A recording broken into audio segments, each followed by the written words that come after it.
الحمد لله رب العالمين، حمدا كثيرا طيبا مباركا فيه كما يحب ربنا ويرضى. وأشهد أن لا إله إلا الله وحده لا شريك له، وأشهد أن محمدا عبده ورسوله صلوات ربي وسلامه عليه وعلى آله وسلم تسليما كثيرا. أما بعد، فإن شاء الله تعالى نستعين بالله عز وجل ونسأله التوفيق والسداد والعون، ونسأله سبحانه وتعالى من فضله وكرمه ومنته أن يوفقنا ويعيننا على تفسير سورة النور وسورة المؤمنون. ونبدأ إن شاء الله تعالى بالترتيب سورة المؤمنون. سورة المؤمنون هي سورة مكية نزلت على النبي صلى الله عليه وسلم بمكة، وهذا هو الصحيح. أما عن فضل سورة المؤمنون فلم يصح فيها حديث في فضلها، إلا أن النبي صلى الله عليه وسلم كان يصلي بها في صلاة الفجر. نقل عنه عليه الصلاة والسلام أنه صلى بسورة المؤمنون في صلاة الفجر، في حديث أخرجه الإمام مسلم أن النبي صلى الله عليه وسلم قرأ في الصبح أو في صلاة الصبح بالمؤمنون حتى بلغ ذكر موسى وهارون فأخذته سعلة فركع، كأن أخذه سعال فركع. ورد في فضلها بعض الأسانيد وبعض الأحاديث، لكن كلها لا يثبت عن النبي صلى الله عليه وسلم. فذكر أنها نزلت لما كان النبي صلى الله عليه وسلم يرفع بصره إلى السماء في صلاته، فأنزل الله تعالى: قد أفلح المؤمنون الذين هم في صلاتهم خاشعون، إلا أن السند مرسل من طريق محمد بن سيرين، رواه الطبري لكنه ضعيف الإسناد مرسل. ويروى في فضلها أن النبي صلى الله عليه وسلم استقبل القبلة ثم قال: اللهم زدنا ولا تنقصنا، ثم قرأ: قد أفلح المؤمنون حتى ختم العشر، أي 10 آيات. رواه الإمام أحمد، إلا أن سنده ضعيف جدا. فإذا الحديث الوارد في سورة المؤمنون هو أن النبي صلى الله عليه وسلم كان يقرأ بها في صلاة الصبح، فأخذته سعلة عند ذكر موسى وهارون فركع، لم يستطع أن يكمل القراءة. وهذا الحديث رواه الإمام مسلم. وقوله تعالى: قد أفلح المؤمنون، أي أفلحوا، فازوا بمطلوبهم. وأعظم مطلوب لأهل الإيمان هو رضا الرحمن وميراث الجنان، ففازوا بذلك وأفلحوا وهربوا من مرهوبهم. وأعظم مرهوب لأهل الإيمان هو سخط الرحمن، ثم بعد ذلك النيران. فأهل الإيمان قد أفلحوا، فازوا بمطلوبهم وهربوا من مرهوبهم. وورد أيضا في فضل هذه السورة أن عائشة رضي الله تعالى عنها سئلت عن خلق رسول الله صلى الله عليه وسلم، فقرأت: قد أفلح المؤمنون حتى انتهت إلى قوله تعالى: والذين هم في صلاتهم خاشعون، والذين هم على صلواتهم يحافظون. قالت: هكذا كان خلق رسول الله صلى الله عليه وسلم، إلا أن النسائي قد أخرجه بأسانيد متكلم فيها.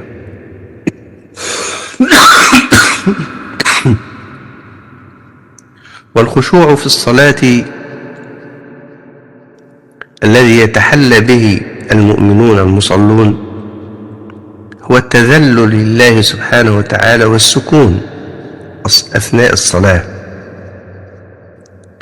فأهل الإيمان خائفون ساكنون خاشعون لله سبحانه وتعالى متذللون يغضون أبصارهم ويخفضون الجناح. ولذلك كان الخشوع له أسباب تعين عليه في الصلاة خاصة. وأولا هو من معانيه الذل والانكسار، ومن معانيه الخضوع والتواضع، ومن معانيه السكون، سكون الجوارح، ومن معانيه الخوف. فإذا لابد أن يتحلى المصلي بكل هذه المعاني أثناء صلاته. ولذلك يعني ورد في بعض الآثار: إذا رأيت الرجل يصلي وهو يصلي ظننت أنه ليس في صلاة من كثرة حركاته والتفاتاته فإنه ليس بخاشع ولا صلاة له. فمن الأسباب التي تعين على التفكر وتصرف عن الشواغل وعن كثير مما يناقض الخشوع التفكر في الآيات التي تتلى أو الآيات التي يتلوها المصلي، فإن هذا من أعظم الحكم التي نزل لها القرآن، هو التدبر، كما قال سبحانه: أفلا يتدبرون القرآن أم على قلوب أقفالها. وقال عز وجل: كتاب أنزلناه إليك مبارك ليدبروا آياته وليتذكر أولو الألباب. فمن تدبر الآيات وتفكر فيها أثناء الصلاة حصل له خشوع القلب وانكسار من هذه الآيات التي يقرأها وهذه المعاني التي تدخل قلبه. فإن الله سبحانه وتعالى وصف كتابه بأنه لو نزل على جبل لخشع الجبل وتصدع الجبل. قال تعالى: لو أنزلنا هذا القرآن على جبل لرأيته خاشعا متصدعا من خشية الله. ووصف كتابه بأنه تقشعر منه جلود الذين يخشون ربهم. إذا تلوا الآيات وتدبروا الآيات وتفكروا فيها خشعت القلوب ولانت الجلود. الله نزل أحسن الحديث كتابا متشابها مثانية تقشعر منه جلود الذين يخشون ربهم ثم تلين جلودهم وقلوبهم إلى ذكر الله. ولذلك كان أهل العلم وأهل الإيمان الذين أوتوا العلم والإيمان كانوا إذا سمعوا كلام الله وإذا تلي عليهم سجدوا لله سبحانه وتعالى وخروا له يبكون ويخشعون لله عز وجل، كما قال عز وجل: إن الذين أوتوا العلم من قبله إذا يتلى عليهم يخرون للأذقان سجدا ويقولون سبحان ربنا إن كان وعد ربنا لمفعولا ويخرون للأذقان يبكون ويزيدهم خشوعا. فكلما كان الشخص ذو إيمان وذو علم معاني الآيات التي تتلى عليه فإن ذلك كان من مسببات الخشوع والخشية. قال تعالى: إنما يخشى الله من عباده العلماء.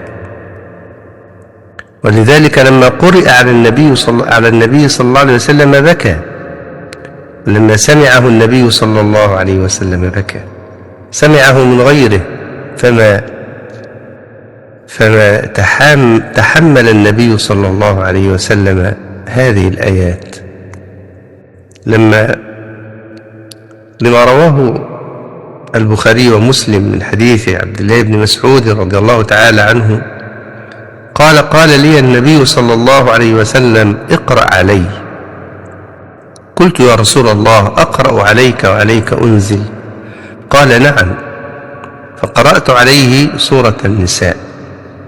في رواية إني أحب أن أسمعه من غيري، حتى أتيت إلى هذه الآية فكيف إذا جئنا من كل أمة بشهيد وجئنا بك على هؤلاء شهيدا؟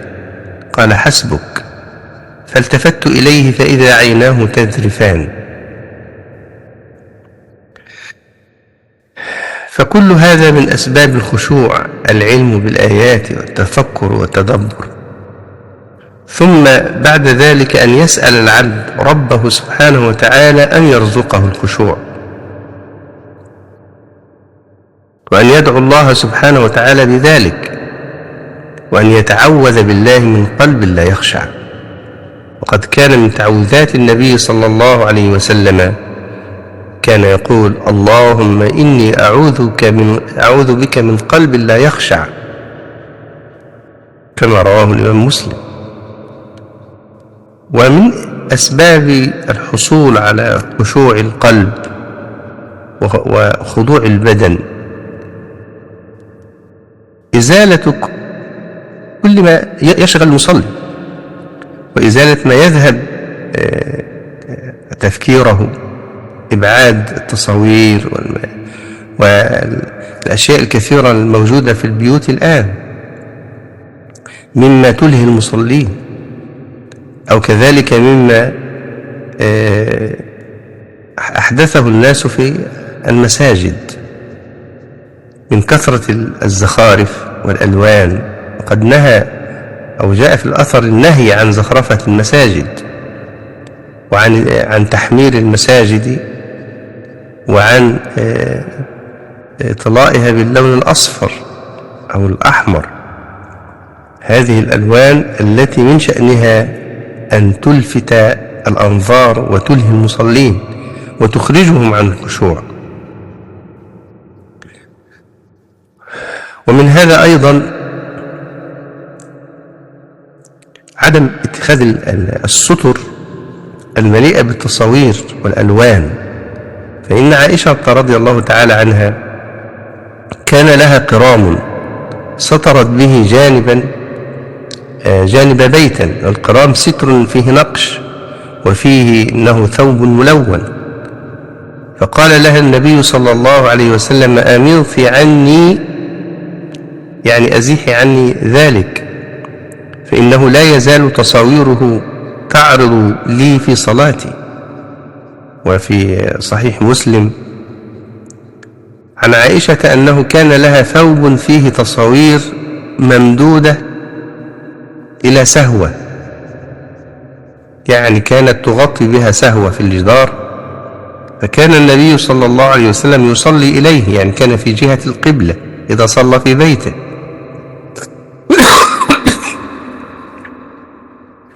فقال أخريه عني فإنه لا تزال تصاويره تعرض.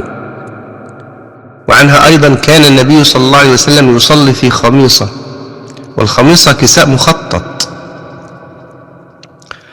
مربع، وكان لها أعلام أي خطوط، فنظر إلى علمها، فلما قضى صلاته قال اذهبوا بهذه الخميصة إلى أبي جهم ابن حذيفة وأتوني بأنبجانية. والأنبجانية يعني كساء ليس فيه خطوط ولا شيء يلفت. يقول فإنها ألهتني آنفا في صلاتي، وفي رواية شغلتني أعلام هذه. وكانت له خميصة لها علم فكان يتشاغل بها في الصلاة. وفي بعض الروايات أنه نزعها نزعا شديدا من شدة كراهته لهذه الخميصة التي كان يلبسها وفيها أعلام. فكل ما يشغل عين المصلي في أثناء صلاته لابد أن يزال. وأيضا من أسباب الخشوع انتقاء الأوقات التي يخلو فيها مع ربه سبحانه وتعالى، أوقات معينة يحضر فيها القلب وتقل فيها الشواغل. فمن ذلك، من الأدلة على ذلك يعني تأخير النبي صلى الله عليه وسلم صلاة الظهر حتى تنكسر حدة الحر، حتى لا ينشغل الناس بالحر، وحتى يحصل لهم الخشوع. فقد قال النبي صلى الله عليه وسلم: أبردوا بالصلاة فإن شدة الحر من فيح جهنم. فإن المصلي إذا صلى في شدة الحر انشغل بالحر، فيلهى بذلك عن كثير من الخشوع. ومن ذلك الصلاة عن كل ما يشغل، ومنه الجوع.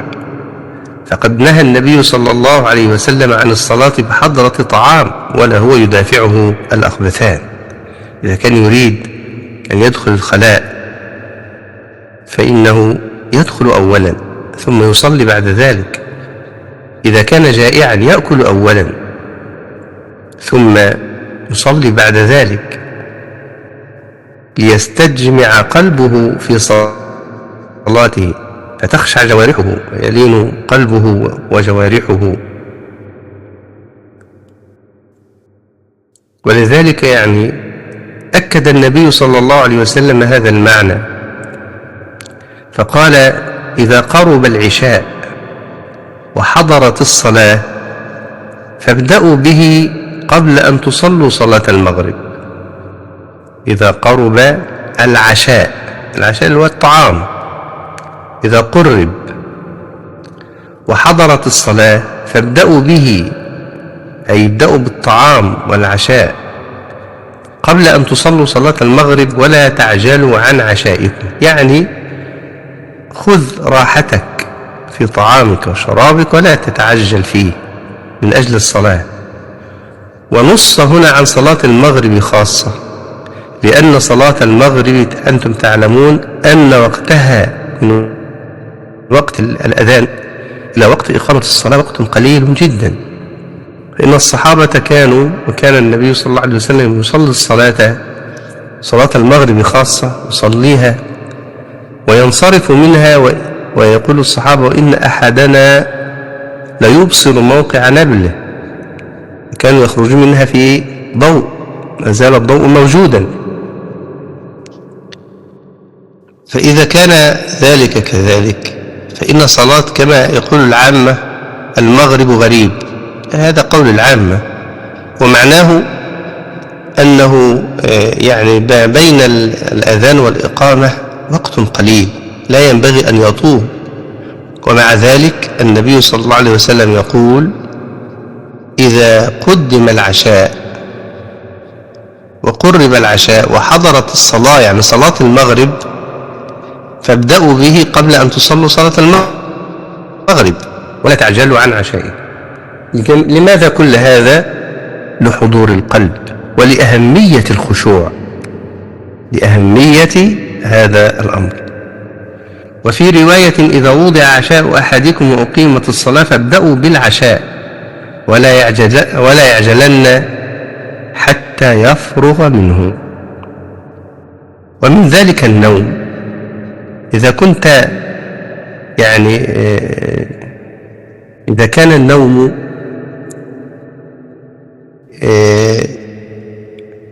غطى الشخص وتجلى الشخص ولا بد أن ينام، وإذا قام أن يصلي غالب النوم، فإنه بذلك لا يستجمع قلبه ولا يخشع في صلاته، بل النوم هو الذي يغلبه. ولذلك قال النبي صلى الله عليه وسلم: إذا نعس أحدكم وهو يصلي فليرقد حتى يذهب عنه النوم، فإن أحدكم إذا صلى وهو ناعس لا يدري لعله يستغفر فيسب نفسه. وفي رواية: إذا نعس أحدكم في الصلاة فلينم حتى يعلم ما يقول. فكل ذلك الله سبحانه وتعالى لا يريد تعذيب الناس سبحانه عز وجل، إنما يريد رحمتهم. فإذا صلى العبد فليصلي لله عز وجل وهو عالم بما يقول، خاشع في صلاته متدبر للمعاني. ومن ذلك تقليل الحركات والالتفات في الصلاة، فإن ذلك مكروه جدا. فإن النبي صلى الله عليه وسلم قال: إن في الصلاة لشغلا، يعني في الصلاة ما فيه في الصلاة ما يشغل العبد، يعني كفى بها شغلا أن ينشغل عن أي شيء آخر. وسئل النبي صلى الله عليه وسلم عن الالتفات في الصلاة فقال: اختلاس يختلسه الشيطان من صلاة العبد. لا تلتفت وأنت تصلي، لا يذهب بصرك يمنة ويسرة، ولكن اخشع في صلاتك، وليكن نظرك إلى القبلة أو إلى موضع السجود. وفي الكلمات التي أمر الله سبحانه وتعالى بها يحيى بن زكريا كما روى ذلك الإمام أحمد بسند صحيح، وجاء في الخبر أن الله سبحانه وتعالى أوحى إلى يحيى بن زكريا بكلمات أن يعمل بها ويأمر بني إسرائيل أن يعملوا بها. وإن الله يعني أمر ب5 أمور، ومنها توحيد الله سبحانه وتعالى وعدم الإشراك به، ومنها الخشوع. ثم قال: وإن الله أمركم بالصلاة فإذا صليتم فلا تلتفتوا فإن الله ينصب وجهه لوجه عبده في صلاته ما لم يلتفت. وهذا وقد قال سبحانه: وقوموا لله قانتين. والقانتين فسر هنا بالسكوت. وأيضا لا يجوز له أن يطلق نفسه للتثاؤب، فإنه بقدر الإمكان أن يكظم هذا التثاؤب، لأن التثاؤب من الشيطان. فالإكثار من التثاؤب خاصة في الصلاة يكون من الشيطان، فإذا دخل الشيطان واستحوذ على العبد بهذا التثاؤب شوش عليه صلاته. قال النبي صلى الله عليه وسلم: إذا تثاءب أحدكم في الصلاة فليكظم ما استطاع فإن الشيطان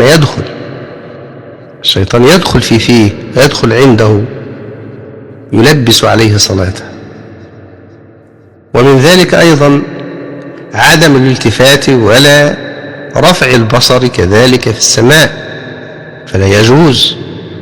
وقد نهى النبي صلى الله عليه وسلم أن يرفع المصلي بصره إلى السماء، فقد قال النبي صلى الله عليه وسلم في الحديث الذي رواه البخاري ومسلم قال: ما بال أقوام يرفعون أبصارهم إلى السماء في صلاتهم. وفي رواية عند الدعاء في الصلاة، فاشتد قوله في ذلك حتى قال: لينتهين أقوام عن ذلك أو لتخطفن أبصارهم.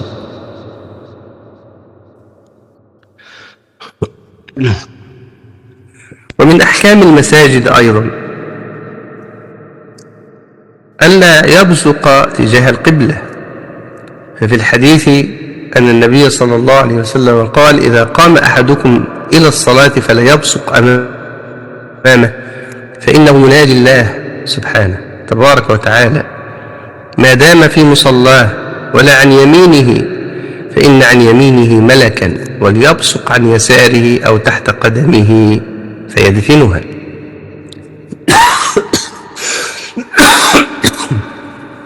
وهل يجوز تغميض العينين في الصلاة أم لا؟ هذا سؤال. هل تغميض العينين من الخشوع؟ وإذا كان سيؤدي إلى الخشوع هل يجوز فعله أم لا؟ أولا لم يرد عن النبي صلى الله عليه وسلم في تغميض العينين شيء، بل الوارد عنه يفيد أنه كان يصلي والعينين مفتوحتان، كما في حديث الكسوف.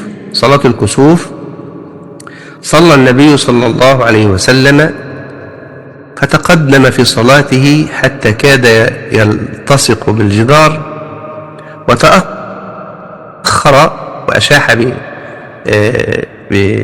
بيده حتى كادت الصفوف ترجع إلى صفوف النساء، ثم قال: إني أريت كل شيء وعدتموه في عرض هذا الجدار، ورأيت الجنة والنار، ورأيت عنقودا من العنب، وهذا الذي رأيتموني تقدمت، أردت أن آخذ عنقودا من العنب، ولو أخذته لأكلتم منه ما بقيت الدنيا. ورأى النبي صلى الله عليه وسلم الجنة، ورأى النار، يقول: ورأيت النار، وهذا الذي رأيتموني أشيح بيدي، ورجعت القهقرة خوفا من النار.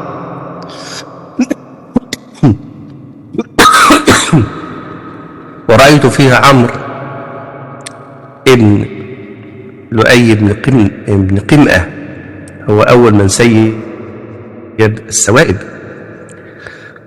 الشاهد من ذلك أن النبي صلى الله عليه وسلم كان لا يغمض عينيه في الصلاة، فقد رأى ذلك أمامه في اتجاه القبلة.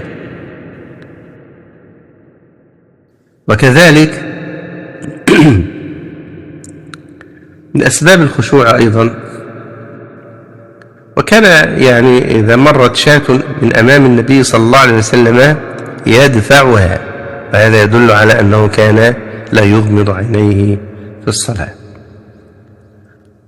ومن أسباب الخشوع التعوذ بالله من الشيطان الرجيم عند حضوره ووسوسته. قد روى الإمام مسلم من حديث عثمان بن أبي العاص قال: يا رسول الله، إن الشيطان قد حال بيني وبين صلاتي وقراءتي يلبسها علي. فقال رسول الله صلى الله عليه وسلم: ذاك الشيطان يقال له خنزب، فإذا أحسسته فتعوذ بالله منه وادفل عن يسارك 3. قال: ففعلت ذلك فأذهبه الله عني. ومن ذلك الطمأنينة في الحركات، وهذه من الخشوع، لا يكون سريعا ولكن يطمئن، كما قال النبي صلى الله عليه وسلم في تعليم الرجل الذي كان يسيء في صلاته: ثم اركع حتى تطمئن راكعا، ثم اسجد حتى تطمئن ساجدا، وهكذا. ومن ذلك عدم الانشغال بتسوية الحصى في الصلاة، فإن النبي صلى الله عليه وسلم قال في الرجل يسوي التراب حيث يسجد: إن كنت فاعلا فواحدة. وتأتي الأماكن لها دور في الخشوع كذلك.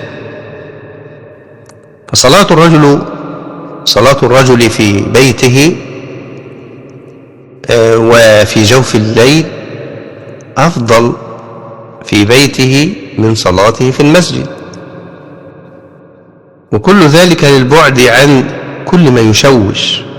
فقال النبي صلى الله عليه وسلم: أفضل صلاة المرء في بيته إلا المكتوبة. ومن ذلك ألا يصلي وبجواره قوم يتكلمون، فإن ذلك يشغله ويجعله يتفكر في الكلام ويسمع الكلام. فلذلك نهى النبي صلى الله عليه وسلم عن الصلاة خلف النائم،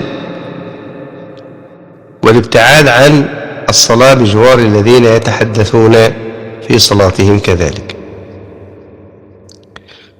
ولا يشوش على أحد بالقراءة، لا يعلي صوته إذا كان بجواره أحد، لا يشوش عليه بالقراءة. ففي الحديث عن النبي صلى الله عليه وسلم قال: إن كلكم مناج ربه، فلا يؤذين بعضكم بعضا، ولا يرفع بعضكم على بعض في القراءة. أو قال في الصلاة، وفي رواية: لا يجهر بعضكم على بعض بالقرآن. وثم أسباب أخرى للخشوع في الصلاة، وهذا شيء منها. قال الله سبحانه: قد أفلح المؤمنون الذين هم في صلاتهم خاشعون. والذين هم عن اللغو معرضون. اللغو أهل الإيمان يعرضون عن كل لغو، واللغو كلمة عامة معناها عام عن كل باطل وما لا فائدة فيه من قول وفعل، فإن أهل الإيمان يعرضون عن الأقوال التي لا فائدة فيها، وكذلك الأفعال التي لا فائدة فيها ولا ينشغلون بها ولا يقفون عندها، وكذلك لا يتكلمون بالباطل ولا يوجدون عند أماكن الباطل كذلك. وكما قال الله سبحانه وتعالى عن صفات أهل الإيمان: وإذا مروا باللغو مروا كراما. فهذه صفات عباد الرحمن التي ذكرها الله سبحانه وتعالى في سورة الفرقان.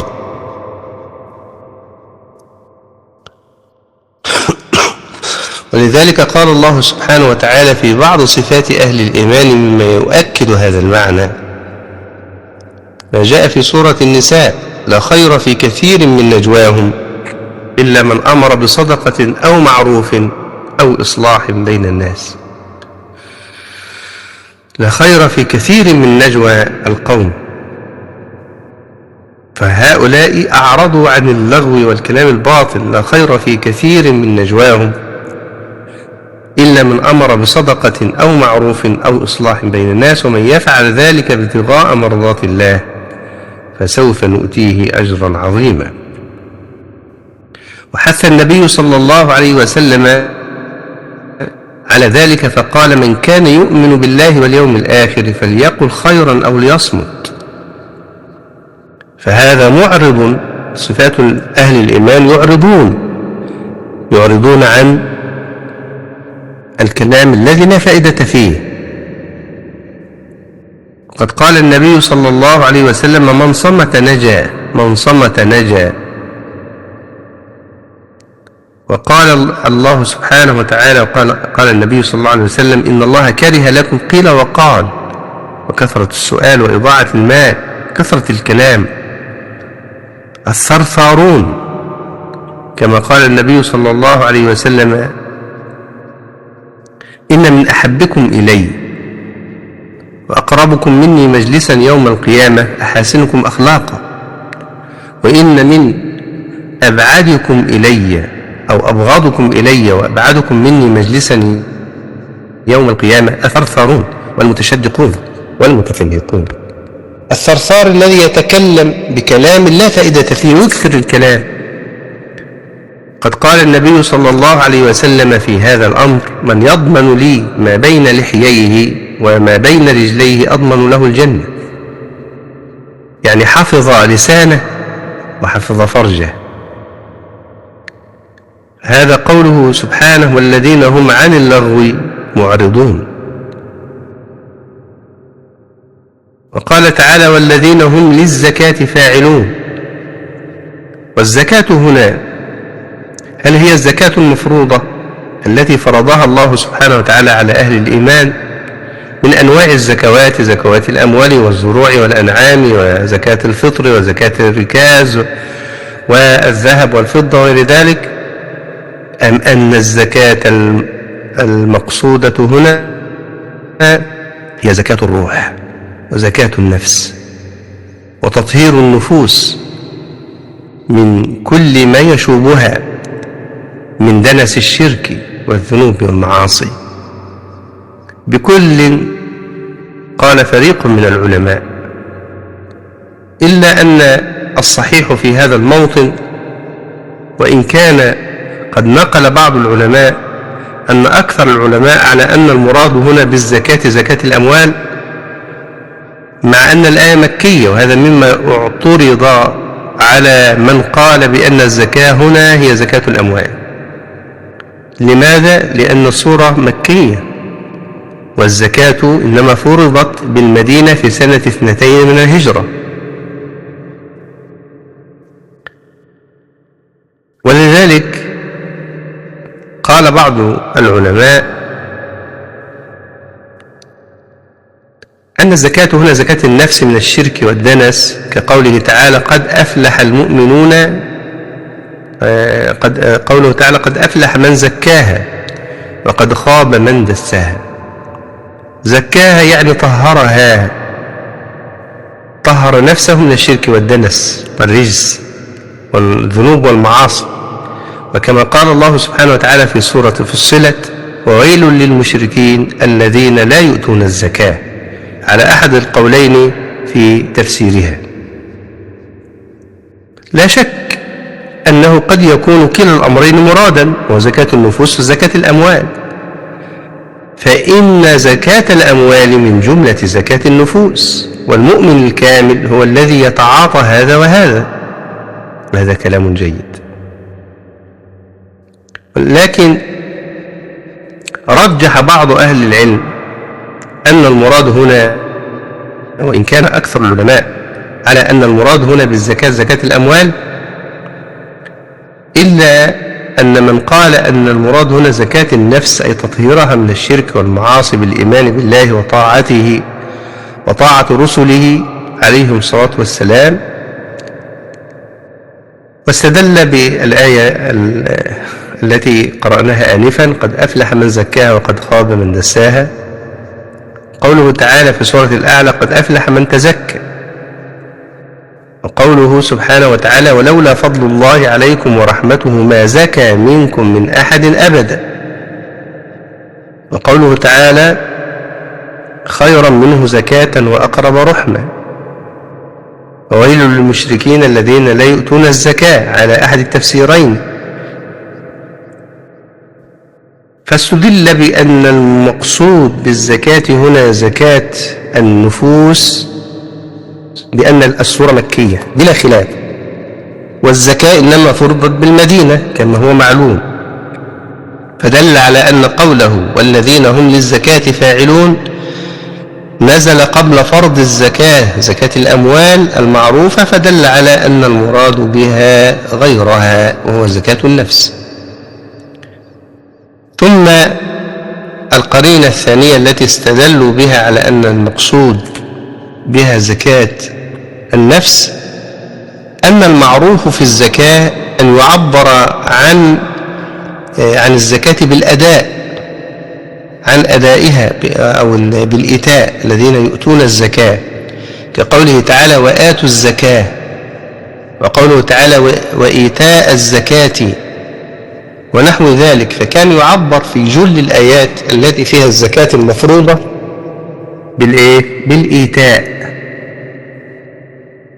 لكن هنا لم يعبر بالإيتاء، قال تعالى والذين هم للزكاة فاعلون، فدل على أن هذه الزكاة أفعال المؤمنين المفلحين، وذلك أولى بفعل الطاعات وترك المعاصي من أداء المال. وقيل أيضا في القرينة الثالثة أن زكاة الأموال تكون في القرآن عادة مقرونة بالصلاة من غير فصل، كما في قوله تعالى وأقيموا الصلاة وآتوا الزكاة، يعني تتبع الزكاة الصلاة، كما قال النبي صلى الله عليه وسلم أيضا بني الإسلام على 5: إقام الصلاة وشهادة أن لا إله إلا الله وأن محمد رسول الله، وإقام الصلاة وإيتاء الزكاة.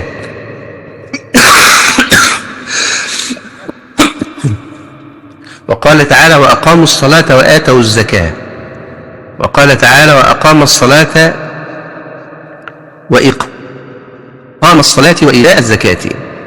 لكن هنا جيء بلفظ الفعل،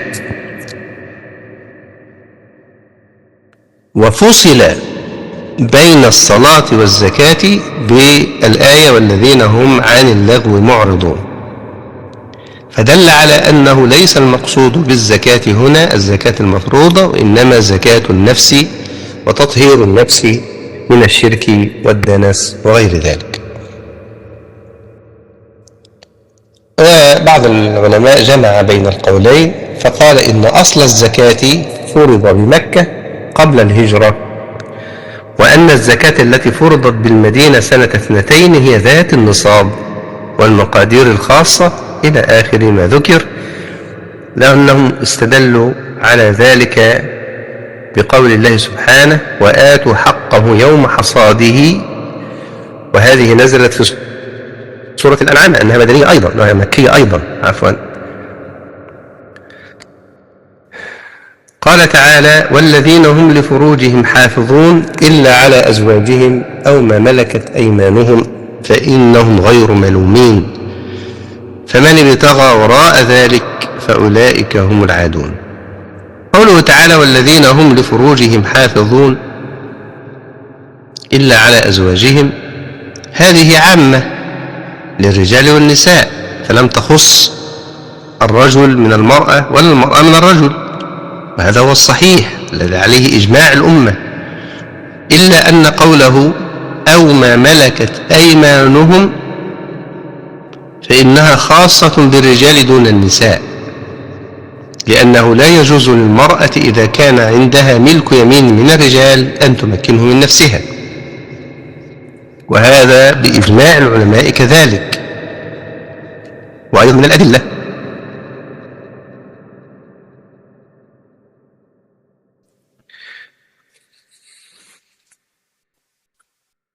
فلا يحل للمرأة أن تمكن عبدها منها بالإجماع، وقد نقل غير واحد الإجماع على ذلك، إلا أن الرجل إذا كانت عنده ملك يمين فإنه يجوز له وطئها. قوله تعالى والذين هم لفروجهم حافظون، حافظون لها عن غير الأزواج ولا ملك اليمين، هذا خاص بالرجال، وملك اليمين هذا خاص بالرجال. أما النساء فإنهم مقصورون على الأزواج. وقد تكلم العلماء في هذه المسألة على مسألة الاستثناء، هذه المسألة التي قد يقع فيها كثير من الشباب، غفر الله لنا ولهم ورزقنا ورزقهم الله سبحانه وتعالى العصمة من الزلل، ورزقنا وإياهم العصمة من الزلل. فهذا الحكم حكم الاستثناء في قوله تعالى فمن ابتغى وراء ذلك،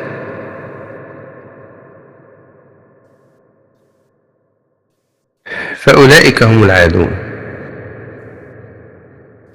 فإن الله سبحانه وتعالى قال والذين هم لفروجهم حافظون إلا على أزواجهم أو ما ملكت أيمانهم فإنهم غير ملومين، ثم عقب ذلك بقوله فمن ابتغى وراء ذلك فأولئك هم العادون. والاستثناء يقول العلماء هو ما وراء ذلك، لأنه ليس بزوجة ولا ملك يمين. استدل الشافعي رحمه الله تعالى ومن وافقه على تحريم الاستثناء باليد بهذه الآية.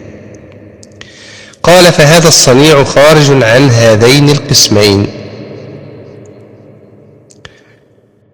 وقد استأنسوا بحديث رواه الإمام الحسن بن عرفة في جزئه المشهور بسنده عن أنس بن مالك عن النبي صلى الله عليه وسلم قال 7 لا ينظر الله إليهم يوم القيامة ولا يزكيهم ولا يجمعهم مع العاملين ويدخلهم النار أول الداخلين إلا أن يتوبوا، فمن تاب تاب الله عليه، ناكح يده والفاعل والمفعول به، ومدمن الخمر، والضارب الدية حتى يستغيث، والضارب والديه حتى يستغيث، والمؤذي جيرانه حتى يلعنوه، والناكح حليلة جاره.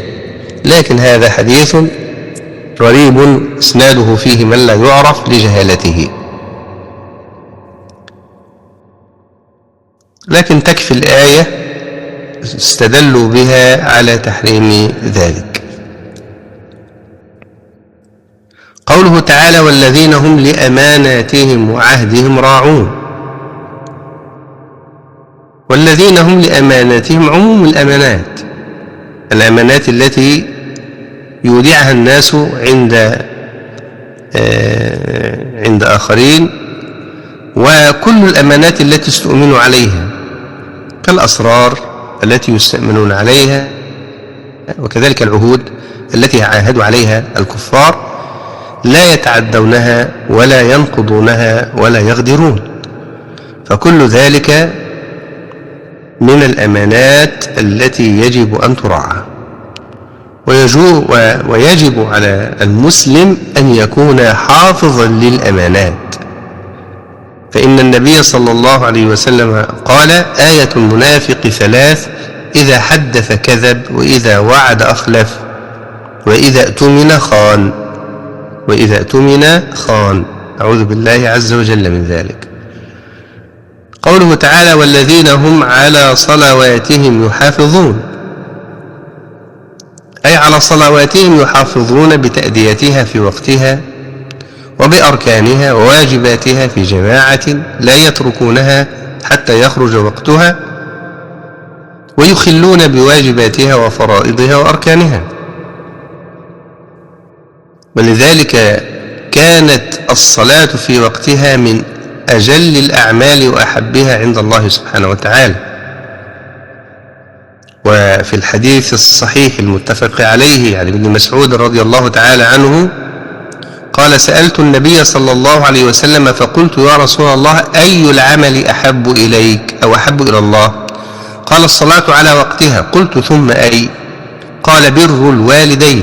قلت: ثم أي؟ قال: الجهاد في سبيل الله. وقد روي هذا الحديث بلفظ مرجوح، وهو الصلاة في أول وقتها، لكن هذا اللفظ لفظ مرجوح ضعيف.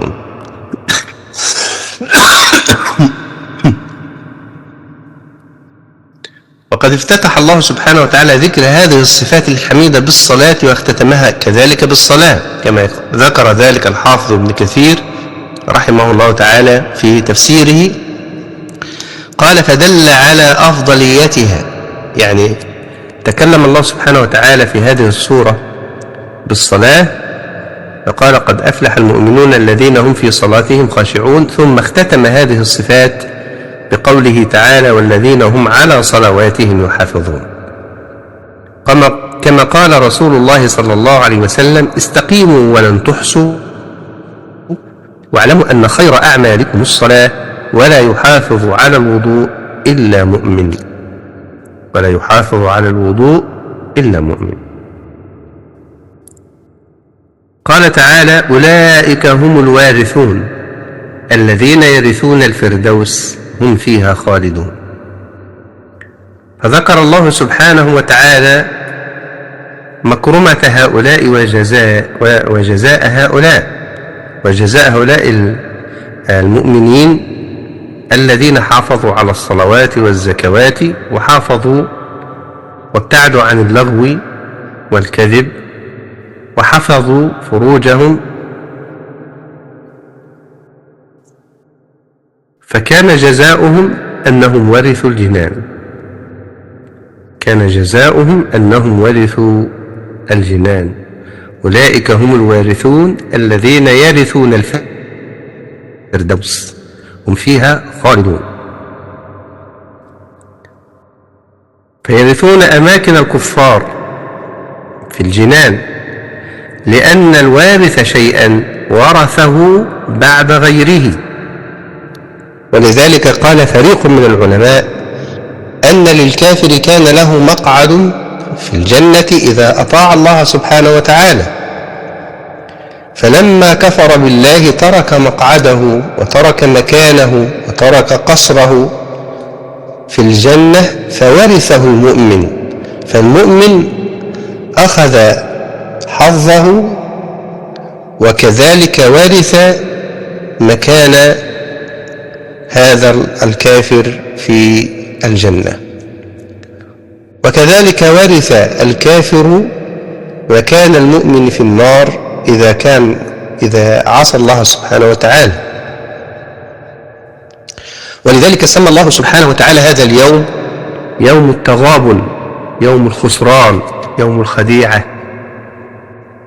يوم الغبن الأكبر، يغبن فيه أهل الإيمان أهل الكفر، فيرثون مقاعدهم من الجنة، ويرث الكافرون مقاعد أهل الإيمان في النار. هذا غبن عظيم. فكان الذين يرثون أماكن الكفار في الجنان فما من شخص إلا له مقعدان كما ذكرنا، مقعد في الجنة ومقعد في النار. أما الفردوس فهو أعلى الجنة وأفضل الجنة، كما في الحديث عن النبي صلى الله عليه وسلم أنه قال: إذا سألتم الله الجنة فاسألوه الفردوس، فإنه أعلى الجنة وأوسط الجنة، ومنه تفجر أنهار الجنة، وفوقه عرش الرحمن. الإنسان يكون عالي الهمة، يسأل الله سبحانه وتعالى عوالي الأمور. أولئك هم الوارثون الذين يرثون الفردوس هم فيها خالدون. وورد عن أبي هريرة بسند صحيح قال رسول الله صلى الله عليه وسلم: ما منكم من أحد إلا وله منزلان، منزل في الجنة ومنزل في النار، وإذا مات ودخل النار ورث أهل الجنة منزله، فذلك قوله أولئك هم الوارثون.